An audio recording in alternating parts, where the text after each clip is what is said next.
Hi, my name is Ashraf Ismail, Game Director of Assassin's Creed 4 Black Flag, and I'm very proud to be showing off the Caribbean open world. Here, we're going to start with Edward after completing a few missions. He's met up with the Assassins, but he's not yet bought into the creed, so he still has this selfish need for fame and fortune. Edward is one of the most unique characters we've created for the Assassin's Creed universe.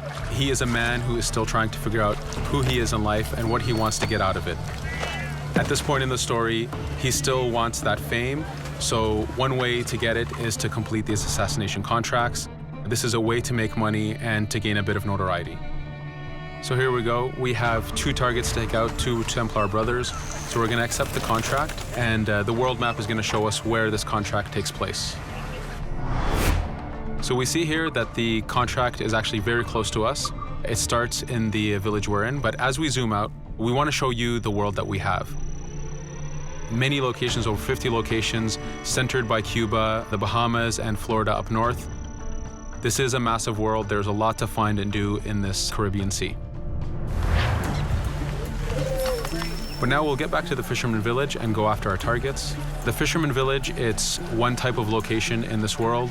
It's really here as a convenience to the player. This is where you can start missions, where you can shop to upgrade Edward and the Jackdaw itself. It's really about the mood and the ambiance of the Caribbean Sea. In the distance, we have a tavern that we're approaching. Taverns are places where you can hire crew, play mini games, drink if you wish. But for now, we're going to focus on the targets and take them out.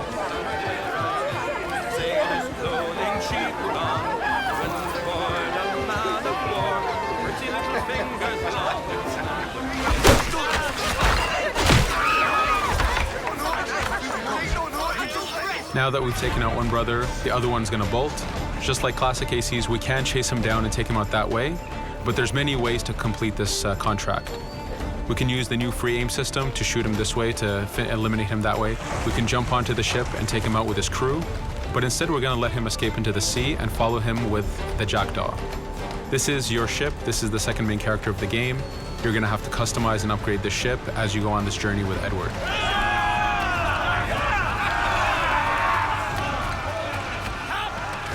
We've seamlessly gone from a ground chase right into a naval chase. We could destroy the ship and complete the contract that way, but instead, using the spyglass, we can see that he's carrying a lot of rum. Rum is important in the economy system. It's one way of making a lot of money if you sell it properly. So instead of destroying the ship, we're going to plunder that ship. Fire!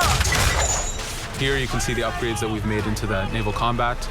Using the front cannons, you can shoot chain shots to slow down the ship.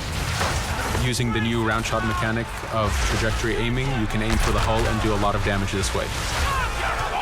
This specific enemy is what we call a frigate.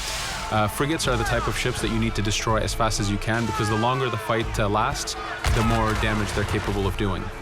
We have other enemy types like the Charger or the Man of War. The Man of War is a massive ship capable of carrying over 100 cannons. These are ships that you really need to upgrade to be able to face. But now that this frigate has been demasted, we can start the boarding. Boarding, it's very important. You are a pirate. This is how you gain cargo. This is how you take on ships. So here we can start the boarding from any orientation or angle we wish. The distance even matters. If you get too close, the 2 crews will just jump right into each other. If you start a bit further, you can jump in the water and go in for a sneak stealth attack. We have 2 objectives to accomplish for this boarding. We can take out the captain, and we need to take out some of his crew. So using the swivel gun, we will efficiently take out a lot of the crew. And now we'll go for the captain using Edward's navigation abilities. Here, again, using the new free aim system, we have a dangerous enemy on the other side taking out our crew. We can easily take him out with a headshot. So what we see here is that 2 ships have come together to create this 3D environment where, using your assassin abilities to navigate, to be stealthy, you can take the advantage and get the kill by surprise. Now that we've taken out the captain, we still need to take out a few of the crew members to complete this boarding. Now that we've plundered the ship, we're going to gain that rum that we saw earlier, but we're also going to gain ammo and crew members and some gold. With every boarding, there's 3 options that you can do with that ship. You can gain crew members, you can send the ship to your fleet if you wish, or you can salvage a ship to repair the Jackdaw if you took too much damage in the fight. In this case, since we did well, we're going to send the ship to our fleet. Now that we're back in the Caribbean Sea, we needed to make sure that every minute something is being advertised to the player, something new for the player to do. In this case, we have this uncharted location. These are what we call playas. We have over 75 of these in the Caribbean world. Every playa has something very important for the player to find, something that will help in upgrading Edward or the Jackdaw. So it's in your advantage to explore these locations.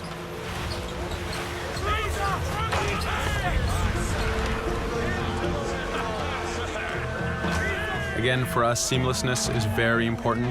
We needed to be able to explore this Caribbean world without having too much interruption in the action. So being able to just let go of the wheel anywhere we want, jump into the water, and swim over to that location.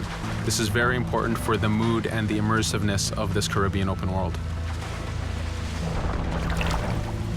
Here, as we get on the playa, in the distance we can see that there's a faction battle, but closer to us we can see that there's this poor drunken sailor who's passed away. But being a pirate, of course, we're going to loot his body and see what he has for us.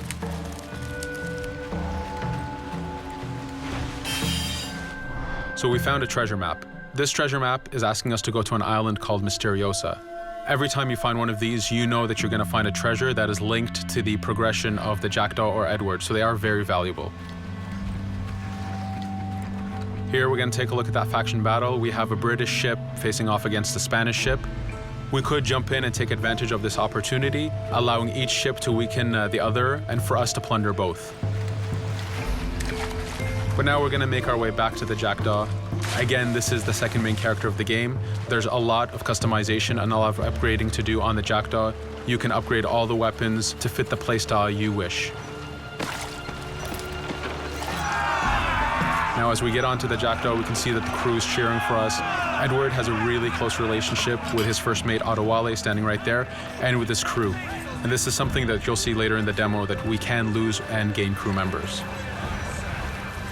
Again, using the spyglass, we can really see the contents of a ship, but you can also assess the danger and threat level of these ships. But for now, we're going to continue to Misteriosa to find that treasure. Here we've crossed into a harpooning zone. The harpooning system is connected to the hunting system, which is used for upgrading Edward himself.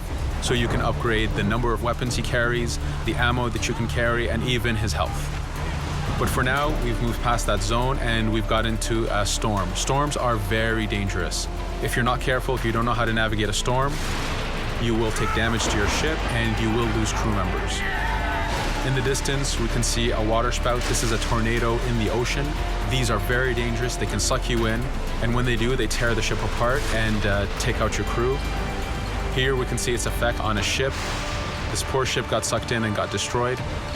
Storms are very dangerous, but we wanted the player to take advantage of this. When you've mastered a storm, when you know how these systems work, you can pull enemies into a storm and let the storm do damage for you. So there is a strategic element to using a storm in the world.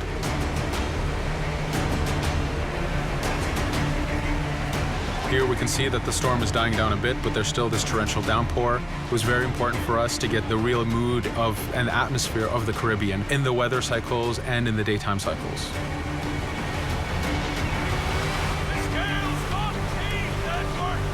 But here, since we've survived the storm, did pretty well, let's order our crew to sing.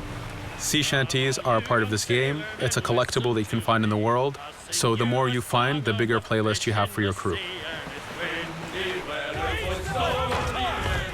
But for now, we've made it to Misteriosa. So again, we're going to seamlessly get off our ship and explore this location. Misteriosa is a Mayan ruin. Mayan ruins are heavy with stealth and navigation capacities. There's a lot of treasures and hidden discoveries to be found in these locations.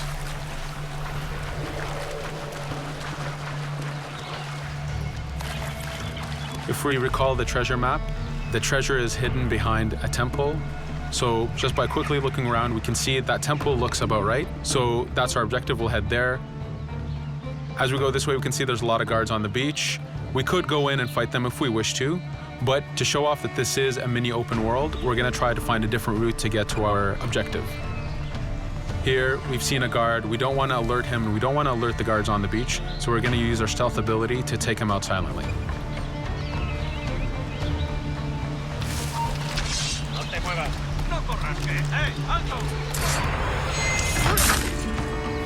With AC3, we were able to push the navigation in the frontier, which means using natural environments like trees and rocks and so on. Mayan ruins are the perfect place where we mix man-made structures and these natural environments. So you really get to feel how far the navigation abilities of the Assassin have come since the original game. In the distance there, we can see another part of the island being blocked off by a patrol of guards. We're going to avoid it for now and go for that treasure.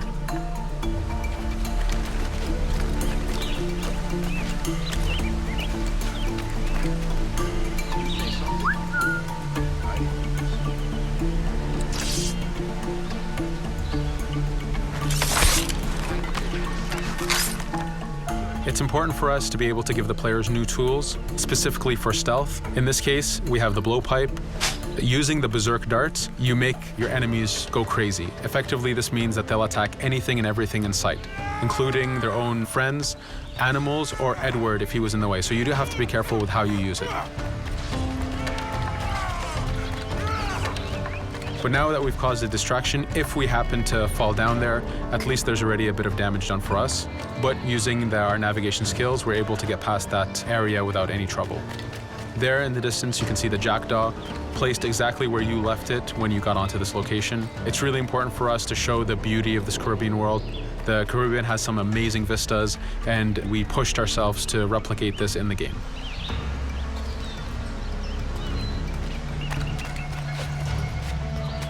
As we continue forward, we can see in the distance there's a couple prisoners that are taken hostage. This is a scenario that you need to use stealth. If you're detected by those guards, they will kill the hostages. So in this case, it's to your advantage to use the environment to figure out how you can take out those guards without being detected. In this case, it's 2 guards, so it's not too hard. There are other scenarios where you have more guards and you have to figure out how you can take all of them out at the same time. Now that we've freed these prisoners, they are more than happy to join our crew. This is just one way of gaining crew members. As mentioned earlier, there's the taverns. There's actually many different setups of gaining crew.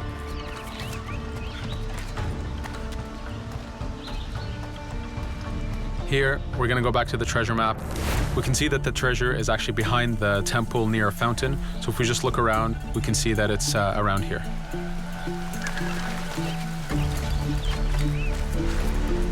Now that we've found the treasure, what we've actually found is a blueprint. Blueprints are incredibly valuable for the upgrading of the jackdaw. This is how you can upgrade the biggest and most devastating upgrades of the ship. So here we're approaching a reach high point. Just like classic ACs, synchronizing with the reach high point reveals the contents of a location and the map itself. But as an added feature, because this game world is so huge, there are many different locations, this also becomes a fast travel point. So now you can, by synchronizing, now you can come back here anytime you wish to collect those treasures that we passed up a bit earlier. Here we've reached the end of the demo. This was a tease of the open world that we have. We're very excited to be able to show off this game and to let you play it very soon. Thank you for joining us.